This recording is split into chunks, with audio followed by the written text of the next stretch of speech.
Good morning mga kamandirigma. Kamusta na kayo? Naway nasa mabuting kalagayan kayong lahat, ating mga katropa.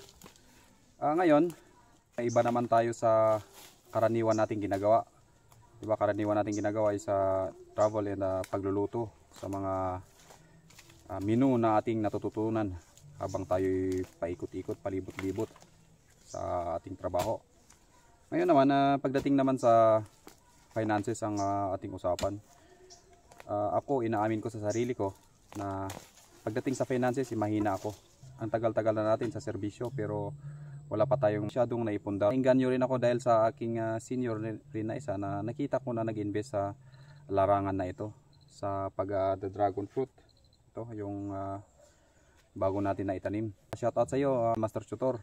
Pwede nyo po siyang i-follow sa kanyang Facebook page, Alem Farm, bilang isang empleyado. Kasi kahit gaano man kasi kalaki yung ating sahod o kahit malaki man o maliit yung ating sahod, kung na-manage natin ng tama, sigurado na magbubunga siya ng maganda. Marami tayo kasing na-observe sa ating mga kasamahan, natatapos na lang sa serbisyo pero wala pa siyang naumpisahan, saka pa lang siya mag-uumpisa na mag-invest.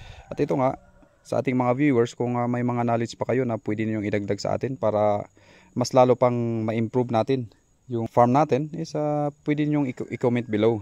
Ang ginamit ko muna din ito na poste, ito pinutol natin na kahoy ng mangga.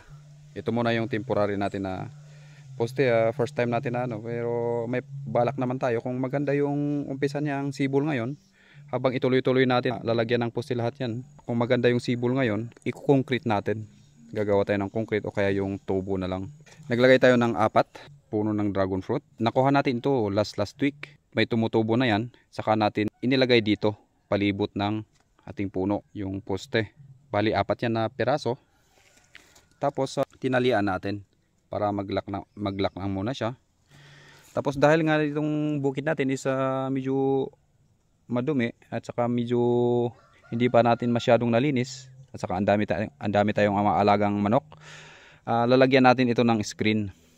Ito rin yung mga damo-damo, ilagay lang natin dito sa baba niya para pag nabulok na rin is magiging abono.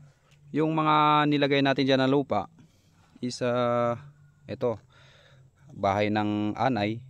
Kinuha na natin yung bahay ng anay, inilagay muna natin dun yung iba. Sa ngayon, 4 pa lang yung ating poste na nagawa, na natapos, pero unti-untihin natin to.